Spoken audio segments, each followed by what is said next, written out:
Good evening, ladies and gentlemen, and welcome to the Wall of Power Radio Hour. This is your host, Paul Metza. Hear that groovy guitar in the background there? That's my guest, Joe Demko, one of my favorite guitar players in town since we were little baby boys 40 years ago. Joe's got a new record out called Walking on a Wire with Radio Joe and the Jazz Bows. And we're just going to jump right into it. That's his fourth of 4 solo records. Joe Demko, thanks for being on the Wall of Power Radio Hour. Paul Metza, just like the old days, man. Good to see you. So good to see you. You know, in the old days, Joe, you were a slim and trim cat with the ponytail down to your belt. That's true. That's true. I had the long hair. I had a Fu Manchu mustache, and Tim Sparks and I sometimes were mistaken for one another. Well, another one of the other great guitar players in Minneapolis. I studied with him when I first moved to town. Oh, Tim's amazing. I think he's the greatest steel string acoustic fingerstyle player in the world. Period. Oh, yeah. I would think so. Yeah. Every Christmas I listen to his Nutcracker Suite. Oh, yeah. It's unbelievable. And for other guitar players, it is a bit of a nutcracker. Oh, yeah. How did he do that? It makes me wonder to this day. Joe is going to be doing something fun. He's going to be playing guitar. He's got a Pat Metheny-style Ibanez. And he's got a CD release show coming up. When is that again for your new record, Walking on the Wire? This is November 18th at Mancini's in St. Paul, 531 West 7th. And that's from 7 to 10. Admission is free. I'm throwing a party for my band, Radio Joe and the Jazz Bows, which I've had together since 2012. Wow. So the idea around this band originally came from when I was in the Wolverines. Mm-hmm. Tell the people about the Wolverines, because it's been a while. Here's the backstory. So when I was in high school, I met this guy named Ted Unseth in a thing called the Urban Arts Program, which was a program for youth that wanted to get into the arts. And I was already in a band, and I was learning how to write songs. And so I went to school, did the urban arts thing. And after I got out of that, after I graduated high school, Ted says, well, I'm putting together this band, and we're calling it the Wolverines Classic Jazz Orchestra, and we're gonna do 20s and 30s music. And I thought, perfect. Yeah, right. I'm learning country, blues and stuff on my guitar, so this will be another entree into that world. Right. And so I joined the band when I was 19, and it started out, we were just a Django band. We played...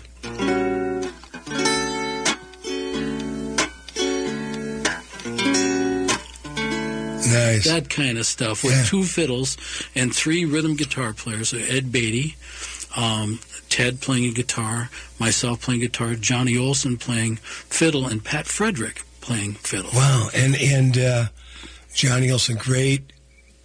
The hippie that made $1 million with the Olson Agency. I know. And now is not with us anymore. A very funny guy. Oh. And then they decided, well, the Django thing was a little thin, so they thought, let's put together a horn thing. I was like, well, I'm out. Right. But they said, well, you can play banjo. And I was like, banjo? What kind of banjo? And they said, well, there's 2 kinds. In the old days, there was plectrum banjo, and then there was the tenor banjo. Right. So I picked up the plectrum and learned to play that long necker style banjo. So it was... Right. That kind of style. And so we learned Paul Whiteman tunes. Mm-hmm. I brought in a record from my first band leader, Billy Melton, that had Cab Calloway songs on it. So I learned all the Cab stuff. And we did Coon Saunders Nighthawks. We did, there's so many bands. But basically put together a 20s and 30s thing. And then we played the 5th anniversary for the Electric Fetus. Wow. And that was sort of the start of the Which band. was 45 years ago or so, because I did a live show on the Wall of Power Radio Hour. We went right down to the Electric Fetus, celebrating to the day.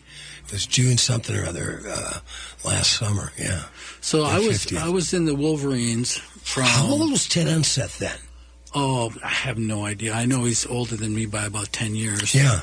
So still young, though, at that point. Oh yeah, no, to be getting into that kind of music. He was a kind of a folky guitar player guy, and he had a little trio called Ted and Ed, and then Becky Reamer Thompson would be a third, and I would play guitar with them sometimes at the New Riverside Cafe. Sure. Now, just to take you back into those times, that's when you could walk into the Cafe Extemp for $1 and go upstairs, and here's Nancy Griffith. Right, right. And you'd see somebody like that, and you'd go, how could she be anything else? She's an incredible singer, performer, and she's doing it all by herself. Right. Or you'd see Dave Ray. Right. Or you'd see Peter Strushko or Dakota Dave Hall.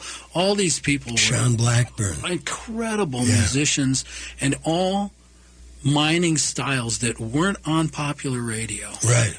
Right. So this was a thing with the Wolverines. We were trying to do something that wasn't really a popular thing. But as it came around in the 70s, suddenly the 20s and 30s, something 50 years old, got more interesting. Right, and then, right along those same lines, you had Rio Nito.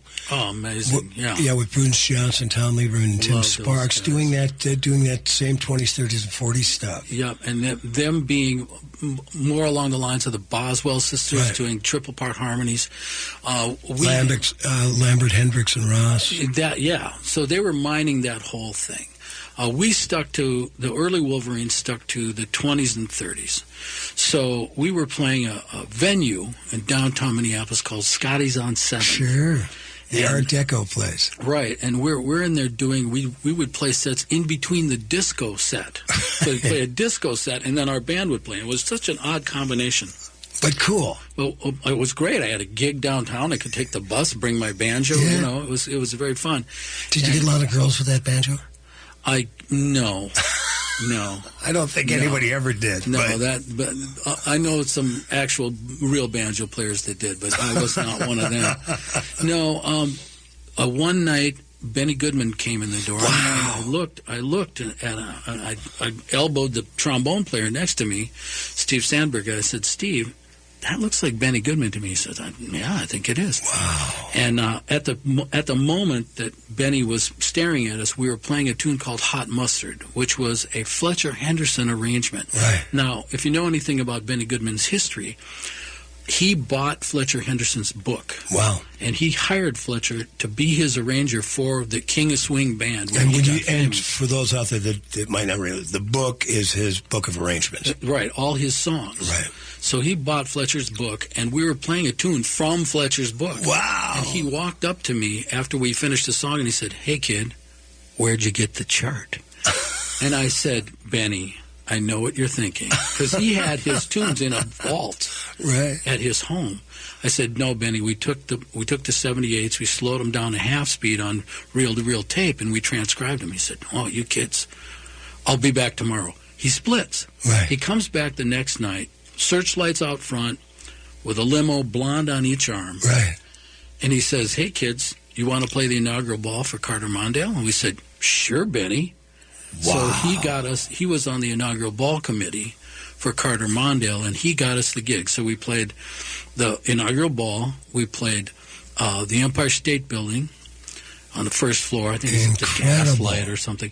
And then we played Mickey Rooney's Catskills Resort, which was a real trip because they had a comic in the other room. And then for the dining set, we were like the dinner music. Brilliant. And it was crazy. So the band kind of started to get a little traction, and I learned a ton of stuff. I learned how to write score, learned how to put notes on paper. I never knew where middle C was before that.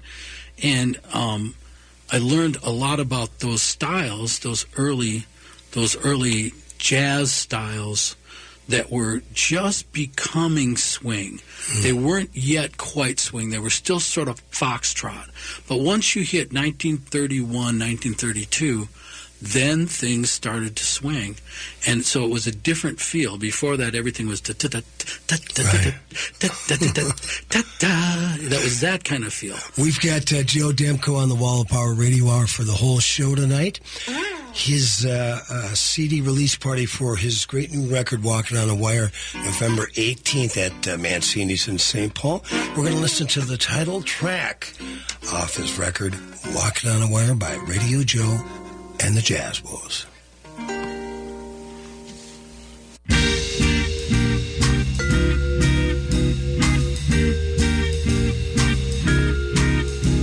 I'm out here walking on a wire. I sing a song that gets me higher. I hope you feel love just like I do for you. So you know I'm not the same. Life has changed, I'm rearranged. 'Cause I'm feeling love the whole day through for you. Players play, the dancer dances. I fall in love and take my chances. Only thing I wanna do is spend my whole life loving you.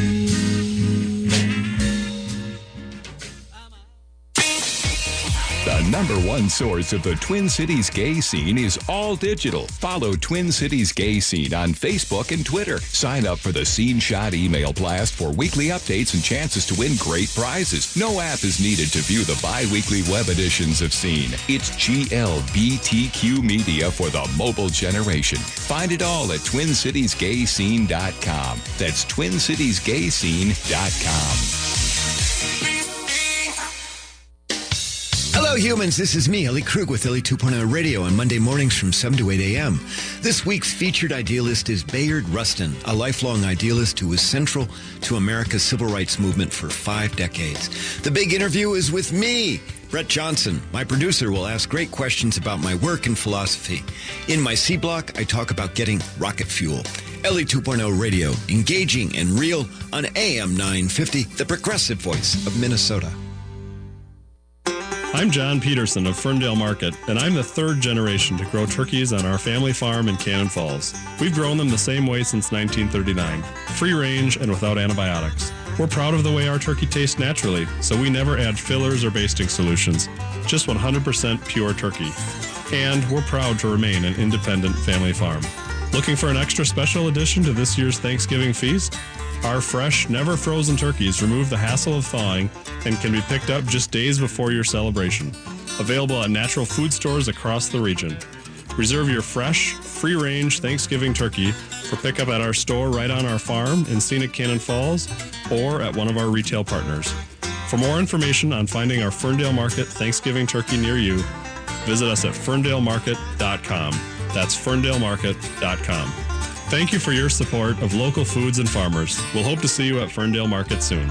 ferndalemarket.com. Finding the best foods the Twin Cities has to offer is easy with eatlocalminnesota.com.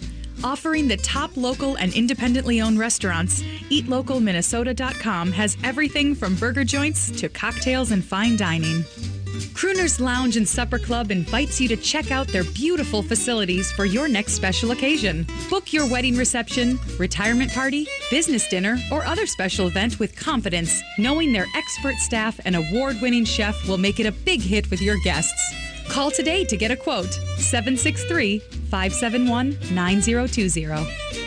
Specializing in Szechuan and Peking cuisine, the Great Wall Chinese restaurant has been a local favorite since 1981. They offer one of the most extensive menus in the Twin Cities. Favorites include the sesame chicken, imperial beef, and Peking duck. The Great Wall restaurant is located off 45th and France, with takeout available too. More at greatwallrestaurant.us.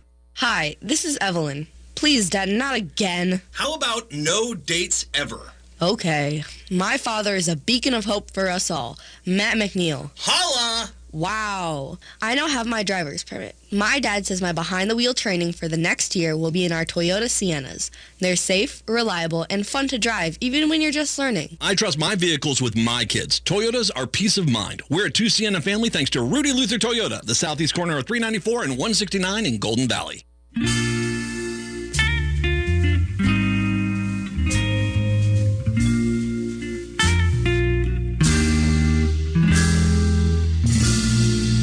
Hello, blues, you're back again.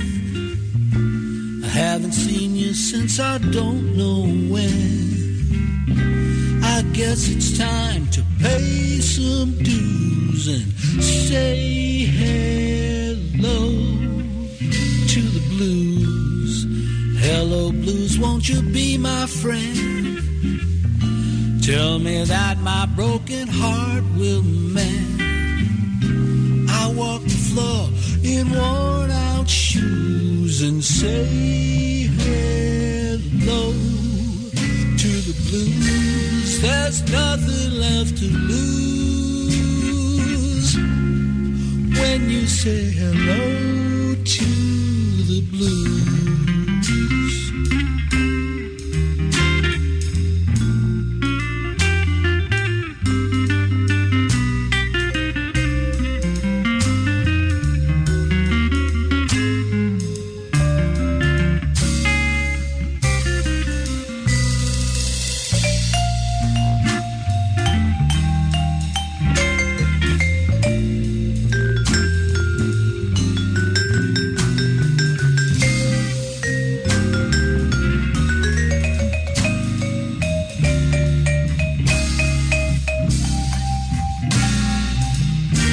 Welcome back to the Wall of Power Radio Hour. This is your host, Paul Metza.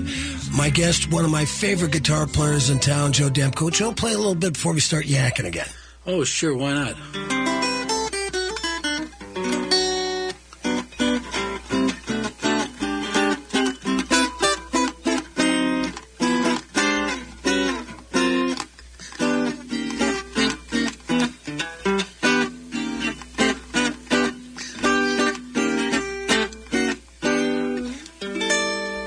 Wow, I love that. Joe, I've been listening to you for 40 years. Of course, got hip to you via back when you were playing bass and guitar for Willie and the Bees. Right. And you were, I don't think anybody in the Bees who are surviving would disagree when you were the best looking guy in the band. I was one of the youngsters for sure. I got in the second version of the Bees, so that was cool. Let's talk just a little bit more, expand on that. You played at Mickey Rooney's Resort. You played at the Carter Mondale inauguration and New York City. Right. At the Empire State Building. We used to play the Commodore in St. Paul. Right. And so from that band, I developed a liking for the 20s and 30s thing, but I never really got to study 30s, 40s, 50s jazz because, I had to have a gig. Right. So after I got out of the Wolverines, I was on the road with a big band for a little while. I was on the road with a country band. I call them the world's worst country band. We played up in Canada doing the outlier bars, up there where the Inuit and the pipeliners would gather in drinking holes in the cabaret, as they would call them, and drink and fight. And, we played what everybody played. We played Waylon and we played Willie and Blue Eyes Crying in the Rain.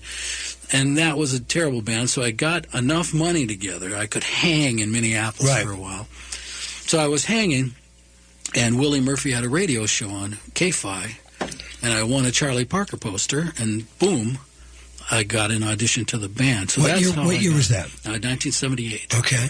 So I was in the Bees from 78 through, 84 is when we put that to bed. But all the while, I had sort of been thinking and looking and digging the scene and trying to figure out where does Joe fit in all of this. Right. You know how it is. When you're a side man, you do what the boss says. Yeah. You do what happens.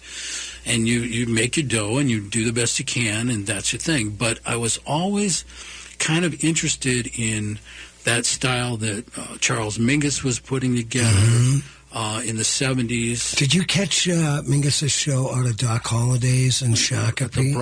A Bronco Bar. God bless Sue McLean. She booked that. She did. She booked some great stuff, and I was out at that show, and I really dug the record, so it was great. A bunch of us just piled in a car and went out there and got tickets and jumped in. So I was always sort of interested in the more modern jazz sounds. But like I said, I didn't have time to study it. Sure. So now in my later years, when I have the time and the wherewithal, I can work on some of these kind of styles. And so I put together this band. It's called Radio Joe and the Jazz Bulls. It is a 4-piece band, vibraphone, the essential heart of the show, with Bruce Wintervold on vibraphone. On bass, we have Mr. Keith Boyles, who's played with everybody and their brother in every jazz band. Yeah, he's a great guy. And then Tony Gussetti, who I played with in a couple of different bands for money. Yeah. Right. So I always wanted to put Tony on something, and I was working on some songwriting stuff. And what does Tony play? Tony's the drummer. Okay. So I'm playing and singing and playing guitar. And I was working on some tunes, and I thought, I really should try, I should try some of this kind of jazz stuff. And so I put together a few tunes, must have been moon glow, way up in the blue. And I started doing them as a single. Right. In coffee houses, and I realized pretty quickly, oh man, that's the wrong drug. They're not into. They're looking at their laptops and stuff. So I worked on some tunes in the coffee house and realized it was really hard to do old standards and learn that stuff as a solo act. It was mind-bendingly hard, because then you try to fingerstyle solo, and it was killing. So I added a bass player, and that was cool, and it was great. And then I added a keyboard player, and it was all right. And one day I was in the studio and I was messing around with a song. I may not be the kind of guy who's every girl's cup of tea. And think, what could go behind that? And I started playing a vibraphone patch. And I went, oh, that's it. Benny Goodman's quintet minus Benny minus the keyboard player. And what that gets you is, if I'm playing... I can play the big jazz chords, and the vibraphone player is only going to play 2 notes. Right. So he's not going to cross-voice me. So I don't have to play partials. I can play big chords the whole time. Right. So I put together the band, and we started playing for the swing dancers over at the Eagles Club. We play every last Wednesday of the month at the Eagles Club for the swing dance crowd. And they started to show up. And because we had done that, now this is our year, I think this is year 7, I started to write some tunes inside the vernacular of 1928 to 1962. It's a very specific time in jazz because the Beatles really weren't an influence yet. Right. So we'll play some of that. Yeah. It'll be cool. I'll play a tune that I wrote from that idea. Before we get done with the second time of the Wall of Power Radio Hour, we are going to go out with your song, The One That Got Away, but quickly, what's the address of the Eagles Club every last Wednesday? Oh, that's 2507 East 25th Street in Minneapolis. And it's a groovy club. Yeah. All right, we got Joe Demko. Here's Radio Joe and the Jazz Bulls from their new record, Walking on a Wire. The song is The One That Got Away.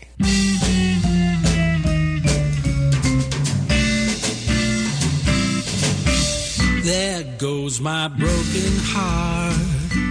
Don't let the feeling start when she walks into the room. That's when my heart goes boom and I fall apart. There goes my used to be.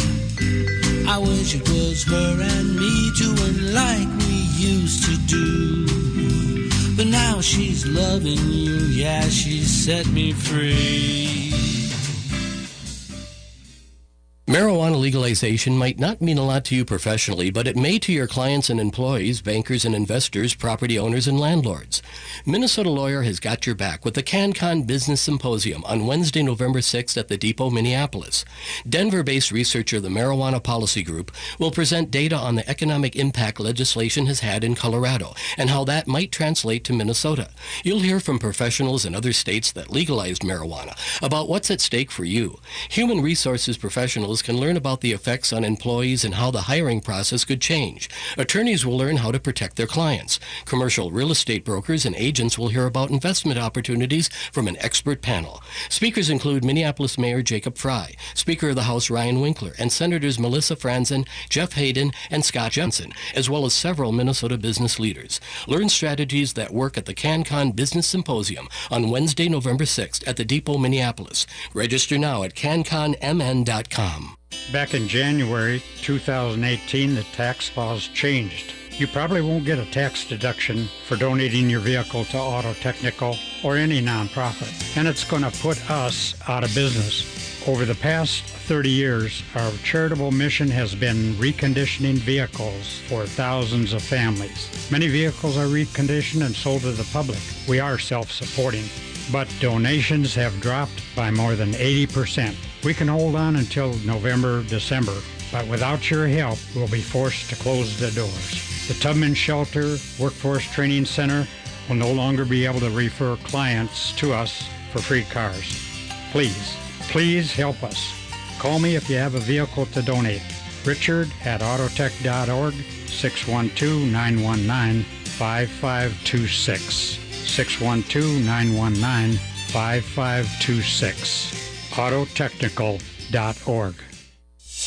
Being in the Army National Guard is about more than just serving your country. It's about being there for your community when your neighbors need you most. The Army National Guard makes college affordable. Serving part-time lets you attend school full-time while you take advantage of education benefits that can help you graduate debt-free. If a civilian career is your goal, serving part-time allows you to work at a full-time job.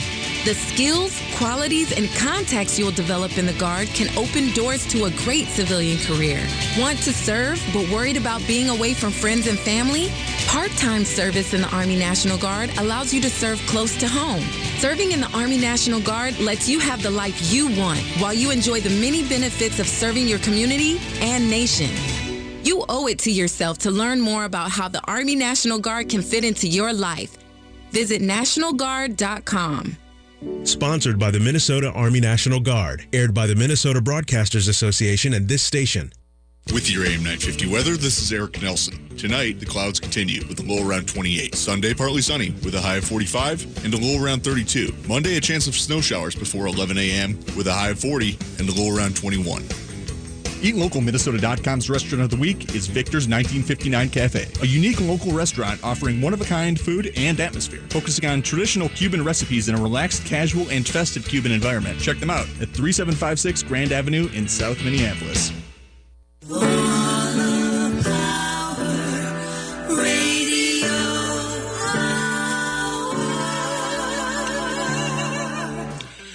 Welcome back to the Wall of Power Radio Hour. This is your host, Paul Metz. My guest for the whole show tonight, my old buddy, Mr. Joe Demko. I had Joe on my Wall of Power TV show a few months back when we were celebrating the life of the great Willie Murphy. So it's fun to have you on the show. Joe's going to play a tune live in this set. So tell us now, does the band, the Radio Joe and the Jazz Boys, do you play anywhere else besides the Eagles? You know, we're doing the Eagles, we're doing Lee's, we're doing, wherever we can pick up the Mudroom over in Mendota.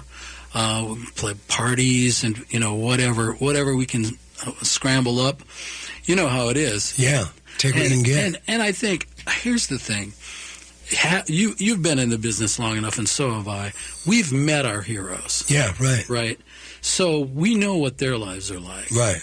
And for us, what it is we're the musicians that are in the trenches doing this stuff, writing songs and talking to people face to face. Right. And one of the things that I wanted to do with this record is there's a lot of noise out there right now. Yeah. There's a lot of noise in politics.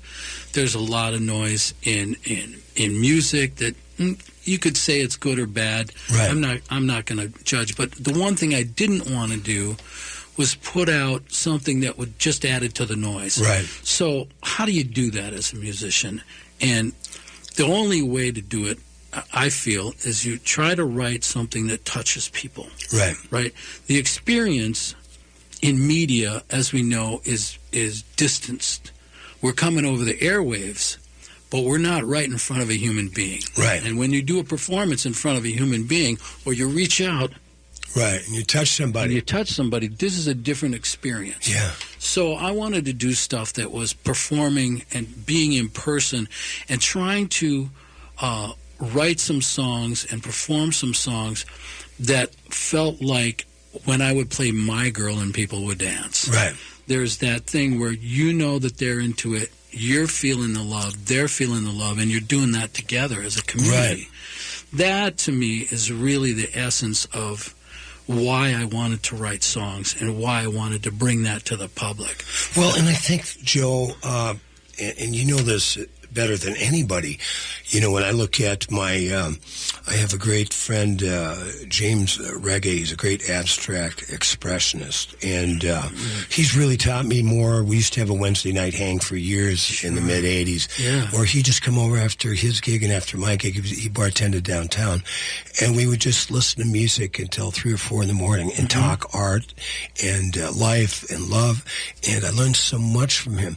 But in his case, he's painting in his warehouse space, his studio, and he doesn't get that immediate applause that we get, or that smile that you see, or that people nodding their head or dancing. Right. And it's kind of one of the beauties of, I think, being a live musician is you get to feel it immediately. You get to figure out if it works, for one. So part of it is... We both have those gigs when it hasn't. Where it doesn't work. Yeah. So you write a song, and then you put it to the band, and then you bring it out to the gig, and you see if it works. Right. And some of them work, and some of them don't. And you got to write the 9 bad ones till you get the one good one. So this song that I'm going to play for you, this was probably the best song I've ever written. Cool. According to what my wife says, according to what my other musical friends say, they say, man, that's an actual nice song. And I bet your wife is also, she loves your stuff. She's probably also one of your toughest critics. In a lot of ways she is. She stays pretty detached from it. Yeah. She's not a musician. She had played piano when she was younger, so she's familiar. Right. But if I play her something that's off, in fact, there was one tune I was going to put on the record, and she said, you can't put that on the record. And I said, well, tell me why. And she said, I understand why you wrote it, but if you listen to that as a listener, it doesn't work. And I was like, thank you so much. Because the experience is really about sharing with the listener.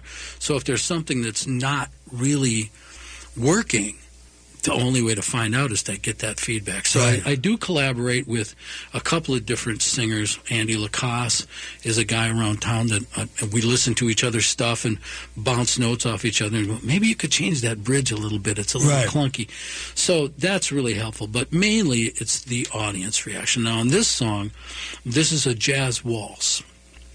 And what happens when I play this at the dance shows is they all do grand waltz, like a Strauss waltz, like a skater's waltz.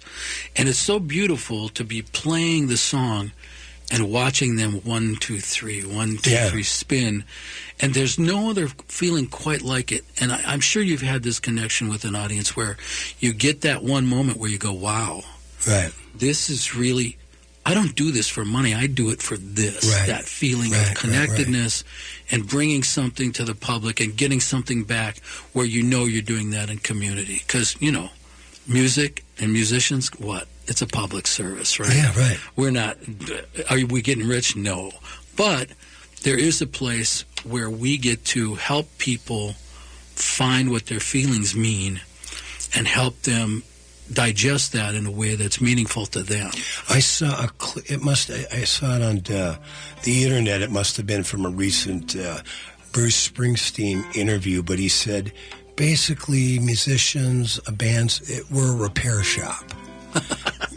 If you want to come in, he goes, number one is first to repair ourselves, and once we've done that, then you can listen to this music, and hopefully when you need it, it will repair you as well. So, Repair Me, Joe Demko, what's the name of this tune? The name of this song is Dreaming. Great. Take it away.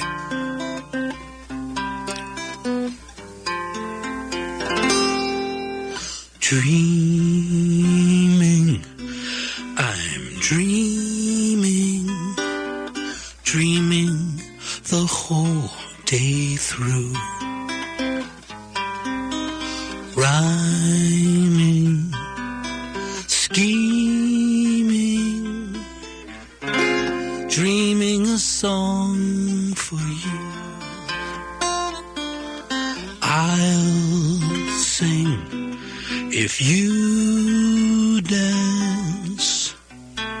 All of the girls and boys, they'll find romance to rise above the noise. Dreams don't fall away when lovers do. Dreams will come to stay if your heart is true. Are you dreaming? And is it a dream for two? I love dreaming. Can I dream with you? Can I dream with you? Can I dream with you?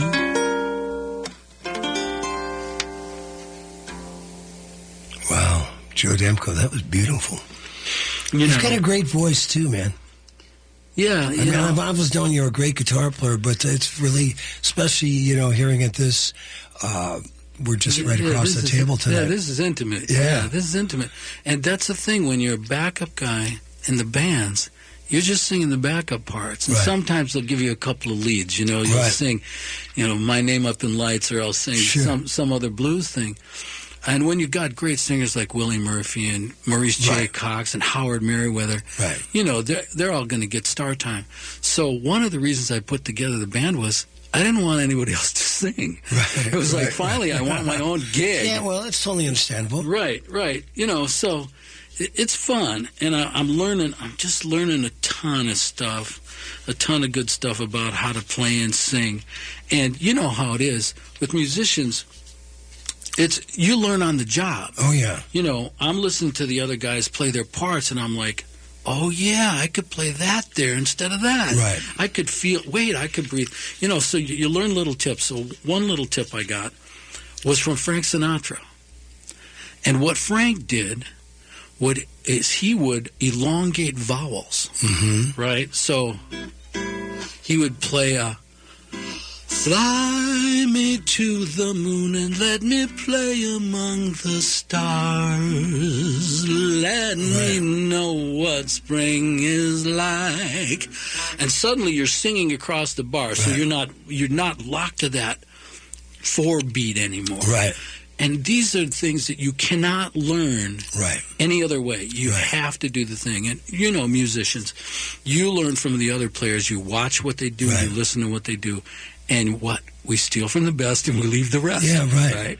So that's what I'm trying to do, and revive some of this music that, it's not particularly popular music now, but there's a place for it, and there's certainly a place for it in the American Songbook. So I'm just trying to write a songbook hit and, dreaming like I always do that maybe it'll break out. And thank you for having me, talk to you about songwriting, because it's rare. Now, you as a songwriter, you probably know this. You write a song and you play it for some people, and you go, what do you think? And they go, yeah, I like it. And you never really get, what do you like about it? Right. Why does it touch you in some certain way? So that's what I'm trying to do, trying to reach across, find a song that connects with people, whether it's an up-tempo or a down-tempo or a sad song or a blues song. Find something that connects, and then mine that groove. You know, it's funny, Joe, several things came up when you were talking about that. Number one, about being on the stage and being in a band with great singers. I've been doing a weekly gig with the great Willie Walker for 8 years. And so people come to see us play and they go, Paul, are you going to play any of your own songs? I go, no, we'll just let Willie sing. No, Willie sing. You know? And then I saw Dylan last Thursday in Mankato. Yeah, it was an incredible show.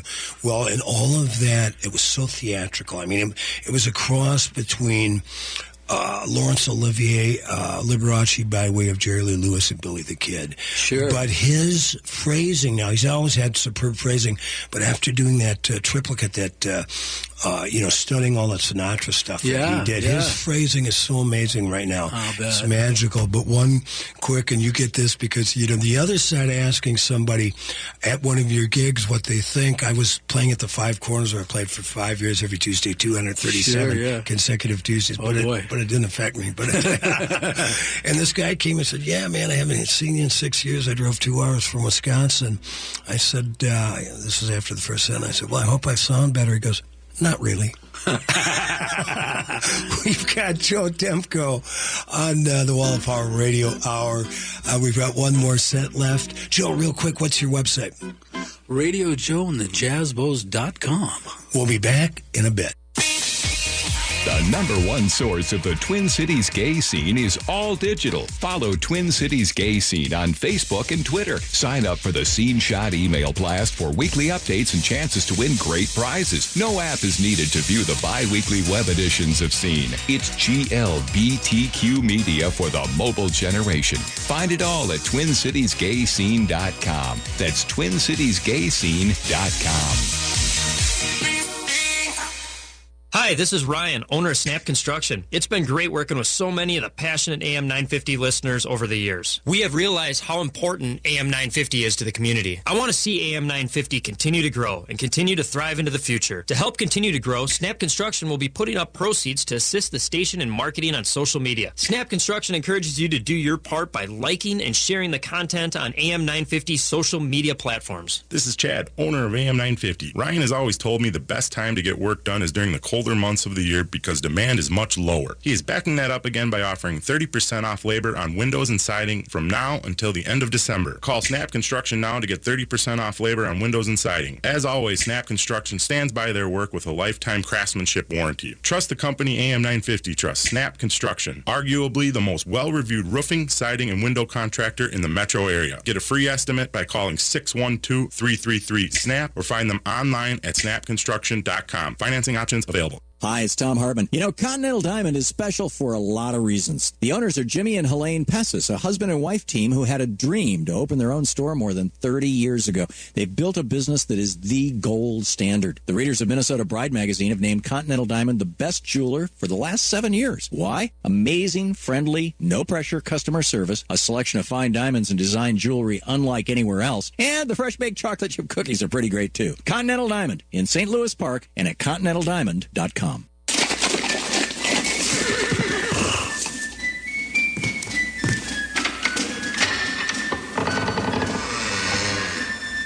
Hello?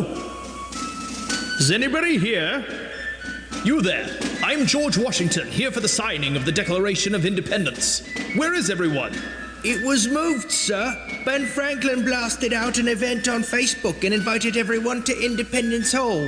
Didn't you get it? I'm Chad Hobart with Social Media MN. If your marketing is behind the times, contact us online at socialmediamn.com or at 763-244-4058. We can help your business message get blasted out on social media and Google search. We offer uncomplicated, results-driven, and affordable internet marketing solutions for businesses of all sizes. Socialmediamn.com or 763-244-4058.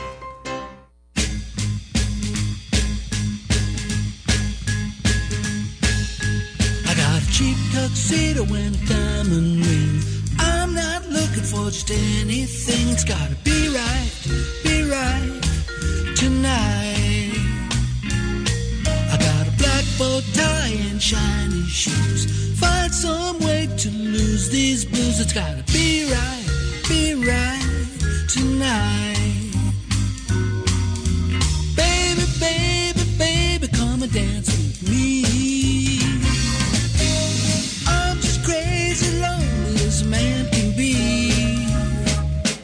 Welcome back to the Wall of Power Radio Hour. Last set, this is your host, Paul Metz. We just heard my guest, Radio Joe and the Jazz Bows, track off his new record called Walking on a Wire, Cheap Tuxedo and a Diamond Ring.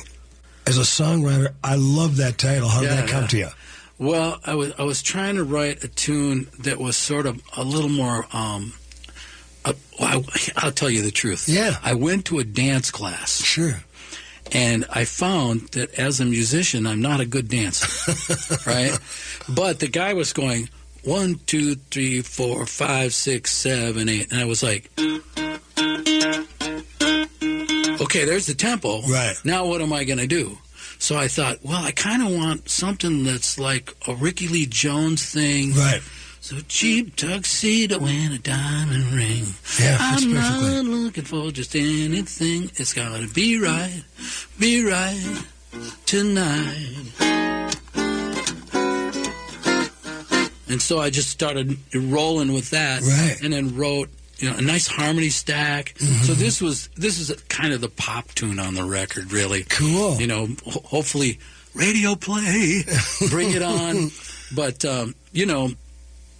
the main thing for me is really about the performance now. It's really about, we're not given a permanent gig. Right. Right. And I love what Maurice is doing out in the world. He's that doing record's his thing. good. Maurice Jaycox. It's a lovely Strip, record. yeah. It's a lovely record. And he's doing good work in the community. And, that's the thing. While I can still do it, while I can still play and sing reasonably on pitch, I made a deal with my wife. If I'm no longer singing on pitch, she has to tell me, and I will quit. Right. And then I'll just be a guitar player for somebody else. Yeah. But while I can still do it, I want to try to bring some of the stuff that I've learned through these different bands and some of these great band leaders that I've worked with. You don't get better mentors than guys like Willie Murphy. Right. Or Ted Unseth. Ted was great. I've worked in a wedding band with Bruce Henry. Bruce Henry's an amazing singer. Goodness, yeah. So when you see Bruce, tell him I want to get him on the show. I've been digging him for years. I'll be happy to do so. I'll see him pretty soon. Yeah. And he does his thing, and he plays in clubs, but he's also a music educator. He's got a thing called the Evolution of African American Music. Cool. And he does that, and he does lectures in schools. Nice. And it's an amazing show. Well, that's a great, I wanted to bring up a little bit, Joe, because, that's a great, every musician should have kind of a day gig that they dig just to kind of fill in spaces. I'm fortunate enough to have the Wall of Power Radio Hour for 5.5 years in my TV show, which I still got to hustle and sell the ads for. But you've had a great gig that really aligns with your expertise over at TPT for years. Tell the folks about that. So I've been an audio engineer over at Twin Cities Public Television for 30 years, and I got that gig because I played a Lieber and Stoller review with Doug Maynard and Willie Murphy and Melanie Rosales, and Lieber and Stoller came to town, and we're going to see the show, and we were rehearsing at the old KTCA. Right. And one of the engineers there, Bernie Bodry, who I'd met at Sound 80 in a previous recording situation, he said, "Hey, man, you want a day gig?" And I was like, "What do I got to do?" And he said, "Well, you put mics on people and you mix." And I was like, "That's easy compared to what I've been doing. I've been driving the truck, playing bass, playing guitar, setting up the lights, tearing it down. I've been doing 14-hour days." So I've been there for 30 years, and I've gotten to meet some great people, some inspirational people like Jane Goodall. Right. To be in the same room with Jane Goodall, a world changer, makes you look at your purpose and you go, okay, why am I doing what I'm doing? Exactly. Am I trying to make a difference in the world, or am I just making noise? Mm-hmm. So that made me say, okay, I'm going to do love songs. Right. I'm going to focus on love songs because everybody else is, I know people that can write a great political song. Larry Long can do it. I'm going to leave that to Larry. Right. I'm going to try to focus in this. I've written a few, Joe, but that's okay. Oh, I know. And they've been great songs, and I'm glad. And I'm glad you're doing that work. Yeah. But that, where I came from and what I learned, didn't lean me towards Woody Guthrie. It leaned me. I learned some Leadbelly. Right. But I never found the Woody thing to be true to my voice. Sure. But what I did find to be true to my voice was stuff that like my uncle Bill would sit around in the family gatherings, and he would play these jazz tunes like ain't got a barrel of money. Oh yeah. Maybe ragged and funny, but we'll travel along, singing a song side by side. Yeah, right. And he'd do that, and I was like, well, yeah, that's something I haven't heard from the Beatles, you know. But it had a trueness to it, the way he did it, and I thought I'm going to try to mine that and find out what's inside that, and I'm gonna play some of those tunes live and see what they do to people, you know, because the people that know who Beyonce is don't know that stuff now, right? My friend Bruce Henry was teaching a class, and he asked the class, who knows who Stevie Wonder is? And one hand went up. Right. And I said, ooh, that's not good. We gotta educate. Well, I remember years ago, I mentioned Paul McCartney, and the person I was with said, yeah, that guy in Wings. Joe, we got 50 seconds left. Joe Demko, man, this has been so cool. I'm glad you brought your guitar. Tell us one more time the website. RadioJoeandtheJazzBows.com, and the CD release party will be at Mancini's, 531 West 7th in St. Paul on November 18th from 7 to 10. Free admission. I'm throwing myself a party. Come on down. Joe Demko, I have to thank you for all the great years of music that I've been a pleasure sitting in a room listening to you play. And I haven't made it out to the Eagles. I love the Eagles, and I dig Mancini's. Pat Mancini and John Mancini are the best. What a great guy. What a great and guy. A great club, man. It's like walking back into 1973. It's like a mini Carlton celebrity room in there. You know what I mean? It's perfect. Joe, good luck with the record, and I'm going to come out and check out both gigs. Thanks, brother. Thanks, bro. All right. Touch them. Touch them all. Touch them all, Paul. All right. Thanks, JoJo. You bet, baby. Thanks for listening to the Wall and Power Radio Hour. The show is produced by Paul Metza, engineered by Brett Johnson in the basement of AM 950 studio in Eden Prairie, which is neither Eden nor Prairie. We would like to thank our guest, Joe Demko. He's got his release show coming up on November 18th at Mancini's. I'm celebrating my 40th anniversary in town. I've got several big shows coming up, including December 23rd, Holiday on Ice Cubes with Willie Walker, Cats Under the Stars, Sonny Earl, Jimmy Anton, Donnie LaMarca, Mary Harris, Randy Starr, Hudson, Stan Kipper, and many more. Stay tuned to paulmetza.com to follow it all go down. I am also starting an Indiegogo campaign. I've got a book of poetry I want to self-publish, as well as a new record I want to put out. If you'd like to help me out, it will go online here right around the 1st of November at paulmetza.com. And remember, like my dad used to tell me, remember to be kind and make someone happy.